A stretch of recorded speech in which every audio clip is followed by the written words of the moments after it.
नमस्कार, आप सभी का स्वागत है तिवारी एकेडमी में। आज हम बात करने वाले हैं कक्षा 6 के लिए गणित की पाठ्यपुस्तक है, उसके अंतर्गत आने वाले अध्याय 3 की, जिसका शीर्षक है संख्याओं के साथ खेलना। इसके अंतर्गत हम बात करेंगे प्रश्नावली 3.2 की। इसके पहले हमने 3.1 पर चर्चा की थी, मुझे उम्मीद है आपने वह वीडियो देख लिया होगा। तो प्रश्न क्रमांक 1 हमारे सामने दिया हुआ है कि बताइए कि किन्हीं दो संख्याओं का योग सम होता है या विषम, यदि वे दोनों, पहले नंबर पे दिया है विषम संख्याएं हों, दूसरा सम संख्याएं हों। ठीक है, तो देखिए, उत्तर पता होना एक बात है और उत्तर को लिखना एक दूसरी बात है। तो क्या करेंगे, सबसे पहले एक वाक्य लिख के छोटा सा इन प्रश्नों का जवाब देंगे और उसके बाद उदाहरण दे करके अपनी बात का स्पष्टीकरण भी करेंगे, है ना। सटीक ढंग से हल करने पर जो है हमें पूर्ण अंक मिलते हैं गणित में। ठीक, तो देखिए, मैं उत्तर में यहाँ पे आपके सामने लिख देता हूँ, आप नोट कर लीजिएगा कि कैसे हमें इसका उत्तर देना है। सबसे पहले ए नंबर डाल करके मैं लिखूँगा ए वाले का जवाब, जिसमें लिखा है कि विषम संख्याएं हों। तो हम यहाँ पे लिखेंगे कि किन्हीं दो विषम संख्याओं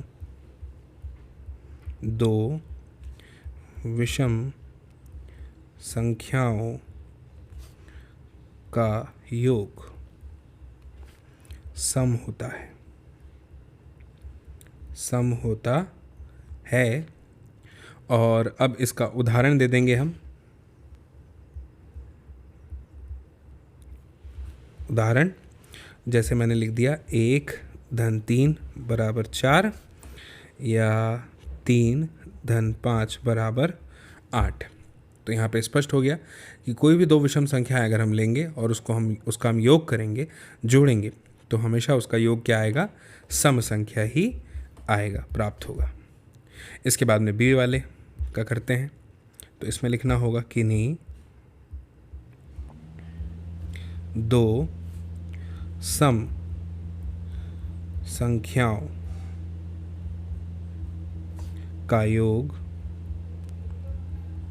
अब बताइए, सम संख्याओं का योग क्या होगा? सम संख्याओं का योग भी सम ही होता है ना। इसका उदाहरण दे देंगे आप। कैसे लिखेंगे उदाहरण? और उदाहरण में क्या लिख देंगे, कोई भी सम संख्याओं का योग बताना हो, जैसे 2 धन 4 बराबर कितना हो जाएगा, 6, एक सम संख्या है। फिर लिख दीजिए 6 धन 8 बराबर क्या हो गया, 14, ये भी क्या है, सम संख्या है। तो इस तरह से हमने अपनी बात की पुष्टि यहाँ पे कर दी। तो आपको समझ में आ गया होगा कि कैसे उत्तर लिखना है ना। इसके बाद में अब अगला जो प्रश्न हमारे सामने है, क्या लिखा हुआ है कि बताइए निम्नलिखित में से कौन सा कथन जो है वो सत्य है और कौन सा असत्य है। ठीक है, अभी बता देते हैं। सबसे पहला वाला क्या लिखा है, 3 विषम संख्याओं का योग सम होता है। अब देखिए, 3 विषम संख्याओं का योग क्या होता है, सम होता है। यहाँ पे ऐसा लिखा हुआ है पहले वाले में। तो 3 विषम संख्याएं लेके देखें हम एक बार, अभी लेके देखते हैं। मान लीजिए 1 3 5। अब जोड़ें इसको, 1 और 3 4 और 5 9। अब बताइए, क्या 9 जो है वो सम है कि विषम है? विषम है ना। ठीक है, तो पहला वाला कथन क्या हो जाएगा हमारा? पहला वाला कथन हमारा क्या हो जाएगा, असत्य। पहला वाला क्या हो गया, असत्य। ठीक, इसके बाद में दूसरा वाला क्या लिखा हुआ है, 2 विषम संख्याओं और एक सम संख्या का योग सम होता है। 2 विषम संख्याएं मतलब जैसे 1 और 3 ले लिया और एक सम संख्या 2 ले लिया। अब जोड़ें इसे, 3 और 1 4 और 2 6। ठीक है, सम आ गया। तो यहाँ पे आप क्या लिख देंगे इसको, ये वाला क्या हो जाएगा आपका, सत्य। ये आपका सत्य हो गया। इसके बाद अगला दिया हुआ है 3 विषम संख्याओं का गुणनफल विषम होता है। तो 3 विषम संख्याएं जैसे कि 1 गुणा 3 गुणा 5, ये 3 विषम संख्याएं हो गई। अब इनका गुणनफल क्या होता है, विषम होता है। देखते हैं, 5 तिया 15, 15 एकम 15। तो हाँ, ये भी सही है। ठीक है, तो यहाँ पे हम क्या लिख देंगे कि ये भी हमारा क्या हो जाएगा, सत्य। ठीक, इसके बाद में अगला क्या है, यदि किसी सम संख्या को 2 से भाग दिया जाए तो भागफल सदैव विषम होता है। अब आप बताइए, 4 को 2 से भाग देंगे तो कितना आएगा, 2 आएगा। तो क्या भागफल विषम आया? नहीं आया ना। तो ये जो है क्या हो जाएगा आपका, असत्य। ये असत्य है। ठीक, इसके बाद में अगला क्या है, सभी अभाज्य संख्याएं विषम है। जितनी भी अभाज्य संख्याएं हैं वो विषम है। अब आप मुझे एक बात बताइए, अभाज्य संख्या मतलब जिसमें उसके अलावा किसी और का भाग नहीं जाता है। तो आप मुझे ये बताइए, जैसे कि 2, ठीक है, तो 2 जो है वो एक अभाज्य संख्या है ना, तो क्या वो विषम है? नहीं है। तो इसलिए इसका भी जवाब आपको जो है वो क्या लिखना है, असत्य ही लिखना है। अगला क्या है देखिए, अभाज्य संख्याओं के कोई गुणनखंड नहीं होते। ये भी बिल्कुल गलत बात है। अभाज्य संख्याओं के गुणनखंड नहीं होता, ऐसा जो है कोई गुणनखंड नहीं होता, ये ऐसा नहीं है ना भाई। एक तो खुद संख्या है, एक भी है, तो ये तो गलत है। इसके बाद में क्या लिखा हुआ है अगला, 2 अभाज्य संख्याओं का योग सदैव सम होता है। 2 अभाज्य संख्याएं लीजिए, 2 और 3, इनका योग कीजिए, सदैव कैसा आएगा, सदैव कैसा आएगा, सम आएगा, ऐसा ही कह रहा है। ऐसा बिल्कुल भी नहीं है। तो इसका भी जो जवाब है आपका वो क्या हो जाएगा, असत्य। ठीक, बहुत ही सरल सत्य सत्य दिए हैं, हमें बड़ी सरलता से समझ में आ रहे हैं, मुझे उम्मीद है आपको भी आ रहे हैं। इसके बाद अगला है, केवल 2 ही एक सम अभाज्य संख्या है। केवल 2 ही एक ऐसी संख्या है जो सम है और अभाज्य है। तो हाँ, मैं इस बात से बिल्कुल पूरी तरह से सहमत हूँ। ये बात बिल्कुल सही कही है, यहाँ पे लिखी गई है कि 2 ही वो सम संख्या है जो अभाज्य है, बाकी की सारी सम संख्याएँ जो है वो भाज्य संख्याएँ हैं। इसके बाद में लिखा है अगला क्या, कि यहाँ पे लिखा है सभी सम संख्याएँ भाज्य संख्याएँ। अब जितनी भी सम संख्याएँ हैं वो कैसी हैं, भाज्य है। अब भी तो हमने देखा कि जो 2 है वो एक सम भी है और अभाज्य भी है, तो ये भी जो है हमारा क्या हो जाएगा, असत्य। इसके बाद में अंतिम जो हमारे सामने दिया है कि 2 सम संख्याओं का गुणनफल सदैव सम होता है। जैसे 2 और 4, 2 चौके 8, तो ये ठीक है, सम आ गया है ना। तो यहाँ पे जो है ये बात हमें सही लगी, ठीक लगी, तो इसलिए हम यहाँ पे क्या कर देंगे, इसका जवाब में लिख देंगे कि ये सत्य है।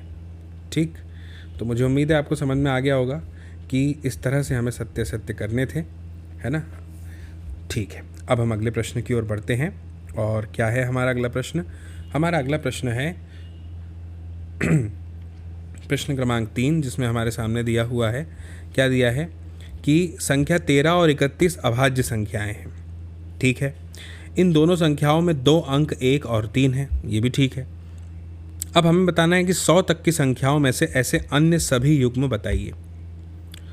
मतलब हमें ये बताना है कि ऐसे और कितने जो हैं संख्या युग्म हैं जिनमें दोनों अंक जो हैं वो 1 और 3 है। जैसे यहाँ पे बताया कि अभाज्य संख्याएं भी हैं, तो और कौन कौन सी ऐसी अभाज्य संख्याएं हैं। तो ठीक है, मैं आपको बताता हूँ कैसे। जैसे 13 तो दे दिया ना हमें, अब 13 के बाद बढ़ते हैं ना। 14 ऐसा है क्या, नहीं है, 14 के साथ ऐसा नहीं है ना, वो अभाज्य नहीं है। तो 13 के बाद और अभाज्य संख्याएं कौन सी है, जैसे 17। तो 17 को मैं यहाँ पे लिख के देखता हूँ आपके सामने, ठीक है, बताइएगा 17। अब 17 और इसी का विपरीत कर देंगे तो क्या हो जाएगा, 71। ठीक है, तो एक तो ये हो गया, है ना, ये बिल्कुल इसी की तरह है, इसी युग्म की तरह है, 13 और 31 की तरह।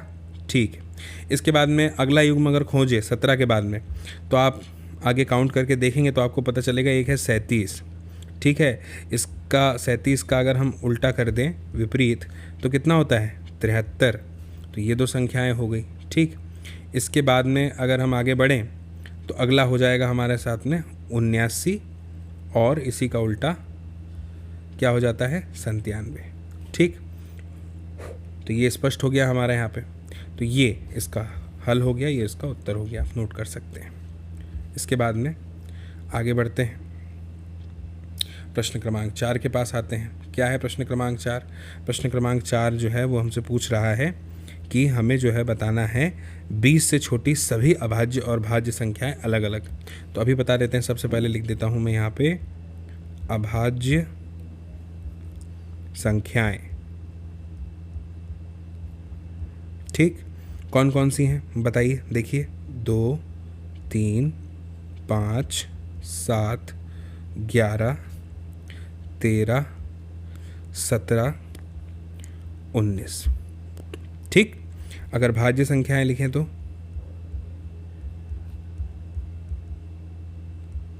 भाज्य संख्याएं कौन कौन सी हो जाएंगी, 4, 6, 8, 9, 10, 12, 14, 15, 16 और 18, ये हो गई। ठीक है, 20 से छोटी सभी अभाज्य और भाज्य संख्याएं, तो यही आपका उत्तर है फाइनल। ठीक, इस तरह से हमें करना है। इसके बाद में हम आ जाते हैं प्रश्न क्रमांक 5 पर। क्या है प्रश्न क्रमांक 5? कि 1 और 10 के बीच में सबसे बड़ी अभाज्य संख्या लिखिए जो सबसे बड़ी है।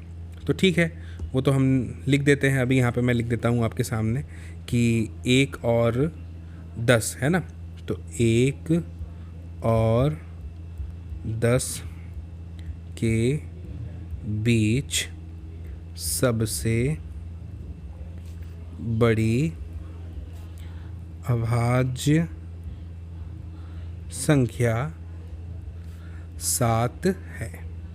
तो ये हमारा उत्तर हो गया। ठीक, अभाज्य मतलब जिसमें भाग नहीं जाता दूसरी संख्या का, तो वही है ना। ठीक, अब प्रश्न क्रमांक 6 पे आते हैं। ध्यान से समझिए, क्या है प्रश्न क्रमांक 6? निम्नलिखित को दो विषम अभाज्य संख्याओं के योग के रूप में व्यक्त कीजिए। ये जो संख्याएं हमें दी हैं, इनको हमें एक योग के रूप में बताना है संख्याओं के, और जो संख्याओं का योग हम इन्हें बताएंगे वो कैसी होनी चाहिए? अभाज्य होनी चाहिए। ठीक है, तो एक एक को हल करते हैं बड़ी सरलता के साथ। सबसे पहले हल करते हैं ए वाले को, जिसमें हमें दिया हुआ है क्या? 44। तो इसको हल कैसे करेंगे? इसको लिख देंगे 3 धन 41 बराबर 44, है ना, ये हो गया। इसके बाद में अगर बी वाले की बात करें, क्या है बी में बताइए? 36 है ना। तो 36 को कैसे लिखेंगे हम? दो अभाज्य संख्याएं 36 के लिए, हाँ, 5 धन 31 करेंगे तो 36 आ ही जाएगा। तो ये हो गया हमारा दूसरा। सी पे दिया है 24 है ना, तो 24 के लिए जैसे 24 से छोटी अगर हम बात करें तो एक 19 भी है, लेकिन 19 में 24 जो है वो नहीं, ये नहीं, 7 17, 7 और 17, ये क्या हो गया अपना? 24 के लिए हो गया। ठीक, फिर इसके बाद में अगर डी पे आ जाएं तो डी के लिए दिया हुआ है 18 है ना, तो 18 में हो जाएगा 7 और 11। स्पष्ट है, ये हो गया आपका 18। तो इस तरह से आपका ये प्रश्न भी हल हो जाएगा। फिर इसके बाद में अब हम आते हैं प्रश्न क्रमांक 7 पर। क्या है प्रश्न क्रमांक 7? देखिए यहाँ पे तो इसका जो उत्तर है वो भी जो है टाइप हो गया है बड़ी आसानी से। अभाज्य संख्याओं के ऐसे 3 युग्म लिखिए जिसका अंतर 2 हो। तो एक तो 3 और 5 हो गया, एक 5 और 7, और एक 11 और 13। इनका अंतर निकालेंगे तो 2 है ना। ये जो 2 अभाज्य संख्याएं हैं जिनका अंतर 2 होता है, ये अभाज्य युग्म भी कहलाता है ना, यहाँ पे लिखा हुआ है। ठीक, अब आते हैं प्रश्न क्रमांक 8 पर। क्या है प्रश्न क्रमांक 8? कि निम्नलिखित में से कौन सी संख्याएं अभाज्य संख्याएं हैं, ये बताना है। ठीक है, बड़ी सरलता से बता देंगे। बताइए, 23 है क्या? 23 बिल्कुल है। 51 है क्या? नहीं। 17 या 51 नहीं है ना, 17 का पहाड़ा है जिसमें 51 आ रहा है। 37 है क्या? 37 है। 26 है क्या? नहीं, 13 दूनी 26 होता है ना, तो 26 तो अभाज्य नहीं है। तो 23 और कौन सी? 37। तो आप इसको इस तरह से लिखिएगा, ए नंबर डाल के कि 23, और बी नंबर डाल के, बी में नहीं है ये, सी में है, सी नंबर डाल के 37 संख्याएं जो है वो अभाज्य संख्याएं हैं। जोड़ देते हैं इसको और लिख के, है ना। ठीक, तो ये हो गया। इसके बाद में अगले प्रश्न पर आते हैं। अगला प्रश्न है प्रश्न क्रमांक 9 हमारे सामने। क्या लिखा हुआ है प्रश्न क्रमांक 9 में? ध्यान दीजिए, प्रश्न क्रमांक 9 में लिखा हुआ है कि 100 से छोटी 7 क्रमागत भाज्य संख्याएं लिखिए जिनके बीच में कोई अभाज्य संख्या न हो। ठीक है, 100 से छोटी संख्याएं लिखनी है, एक क्रम में आने वाली संख्याएं लिखनी है, और ऐसी संख्याएं लिखनी है जो भाज्य होनी चाहिए, और साथ ही साथ ये ऐसी भी होनी चाहिए जिनके बीच में कोई अभाज्य संख्या ना आ जाए। तो मैं आपको बता दूं, सबसे पहले जब आप उल्टी गिनती गिनना चालू करेंगे ना, तो आपको ऐसी संख्याएं जल्दी से प्राप्त हो जाएगी 100 से। तो जैसे 100 के बाद क्या है? 99, फिर क्या है? 98, है ना, फिर क्या है? 97। तो हमें क्या है? छोटी 7 क्रमागत भाज्य संख्याएं तो लिखनी है, जिनके बीच में कोई अभाज्य संख्या ना आए। ठीक है, तो एक 97 यहाँ पे जो है हमें प्राप्त हो जाएगा। ठीक है, तो इसीलिए 97 को छोड़ो, अब 97 के बाद आओ 96, एक हो गई, 95, 94, 93, 92, 91, 90, ये हमें मिल गई। तो बस अब यहाँ पे आप अपने उत्तर में ये लिख दीजिए। क्या लिखिए आप लिख दीजिए कि 100 से छोटी और 7 क्रमागत भाज्य, ये सभी संख्याएं भाज्य भी है, याद रखिएगा, है ना, भाज्य संख्याएं जो हैं वो कौन कौन सी हैं? 90, 91, 92, 93, 94, 95 और 96। ठीक, इस तरह से। तो ये आपका उत्तर हो गया। इसके बाद में अगला प्रश्न है हमारे सामने, प्रश्न क्रमांक 10। ठीक है, प्रश्न क्रमांक 10 क्या है? प्रश्न क्रमांक 10 कि निम्नलिखित संख्याओं में से प्रत्येक की 3 अभाज्य संख्याओं के योग के रूप में इनको हमें व्यक्त करना है। यानी ये जो संख्याएं हैं इनको प्रत्येक को क्या करना है? 3 अभाज्य संख्याओं के योग के रूप में व्यक्त करना है। ठीक है, अभाज्य संख्याओं के योग के रूप में इनको व्यक्त करते हैं हम, वो भी 3। जैसे सबसे पहले क्या दिया है, मैं आपके सामने लिख देता हूँ, 21। अब 3 अभाज्य संख्याओं का योग क्या होगा? एक होगा 3, एक होगा 7, एक लिख दीजिएगा 11। ठीक, इसके बाद में बी वाला क्या दिया है? 31। इसके लिए भी यही कीजिए, 3 लिखिए, 11 लिखिए और 17 लिख दीजिए, हो जाएगा ना 31। इसके बाद है फिर क्या? 53। 53 को क्या लिख सकते हैं? 53 को लिखने के लिए हमें क्या करना पड़ेगा? 13। ठीक है, एक 13 ले लीजिए, एक 17, है ना, 7 3 10 30 23। ठीक, ये हो गया। इसके बाद में 61 अगली है, तो 61 के लिए क्या करेंगे? 61 के लिए तो सीधे 19, 13 और बच जाएगा 29, ये लिख दीजिए। ठीक है, तो ये हो गई हमारी कौन सी संख्याएं? वो संख्याएं हो गई जो 3 अभाज्य संख्याओं के योग के रूप में व्यक्त की गई हमारे द्वारा जो प्रश्न में दी थी। ठीक है, इसके बाद में आते हैं प्रश्न क्रमांक 11 पर। अब क्या है प्रश्न क्रमांक 11? आप ध्यान से पढ़ते हैं। देखिए, प्रश्न को समझना बहुत ज़रूरी है। लिखा है 20 से छोटी अभाज्य संख्याओं के ऐसे 5 युग्म लिखिए जिनका योग 5 से विभाज्य हो। जिनका योग 5 से विभाज्य हो, जैसे कि 3 और 7 को जोड़ दिया तो 10 आ गया, तो अब 10 में 5 का भाग चला जाएगा। इस तरह से लिखना है, तो बहुत ही सरल है कि नहीं? 5 के पहाड़े में आना चाहिए। बस ध्यान क्या रखना है कि वो अभाज्य संख्याओं का युग्म हो, ऐसे 5। तो ठीक है, एक सबसे पहले तो 5 से जाने वाला लिख दो। सबसे छोटा क्या हो जाएगा? सबसे पहले जो ध्यान में आता है 2 और 3, है ना, क्योंकि ये 5 आ जाएगा। फिर 3 के बाद में क्या है? 7। 7 धन 13 कर दो, कितना हो जाएगा? 13 और 7 20, ये भी 5 से विभाजित है। फिर 13 के बाद क्या आता है जो अभाज्य है? 17, है ना, तो 3 धन 17 कर दो यहाँ पे। फिर तो ये फिर क्या आ गया? 20 आ गया। ठीक है, फिर अभाज्य संख्याएं तो सम भी होती हैं, 2 धन 13 कर दो तो 15 आ जाएगा। ठीक है, 10 लाना है तो 5 धन 5 कर दो, ये आ गया 10। ठीक है, तो ये हमारे युग्म हो गए। ठीक, समझ में आ गया आपको? अब इसके बाद में जो है हम अगले प्रश्न पे आते हैं। अगला प्रश्न हमारा जो है वो ये है। ठीक है, इसके बाद कोई प्रश्न है क्या? नहीं है। 12वां प्रश्न अंतिम है। ठीक है, भरते हैं क्या है। तो 12वां प्रश्न हमारा क्या दिया हुआ है? रिक्त स्थान को भरना है हमें। तो पहला रिक्त स्थान क्या है? पढ़ता हूँ मैं। देखिए, वह संख्या जिसके केवल 2 गुणनखंड हो एक खालिस्तान कहलाती है। अब आप ही बताइए, वह संख्या जिसके 2 गुणनखंड है क्या कहलाएगी? अगर 2 गुणनखंड हैं उसके, तो वो क्या कहलाएगी? सिर्फ 2 गुणनखंड है तो आप उसको कह सकते हैं कि वो अभाज्य है। ठीक, 2 ही है ना, उससे ज़्यादा नहीं है, तो वो अभाज्य कहलाएगी। अच्छा, अगर वह संख्या जिसके 2 से अधिक गुणनखंड हो, दूसरा वाला, ये तो ए था, अब बी वाला, तब आप कहेंगे कि ये भाज्य संख्या हो जाएगी। फिर क्योंकि इसके 2 से ज़्यादा हैं, इसलिए, क्योंकि 2 इसलिए अभाज्य कहलाएगी जिसके 2 ही है, क्योंकि एक तो वही संख्या से भाग जाएगा और एक से भी चला जाएगा, इसलिए अभाज्य है। अभाज्य के अधिकतम 2 गुणनखंड होते हैं, लेकिन जिसके 2 से अधिक है वो तो फिर भाज्य है। इसके बाद है एक ना तो खालिस्तान है और ना ही खालिस्तान है। तो देखिए एक किससे संबंधित इस पाठ में जो हमें जानकारी दी गई उसमें यही लिख दीजिए कि एक ना तो भाज्य है और यहाँ लिख दीजिए कि ना ही अभाज्य है।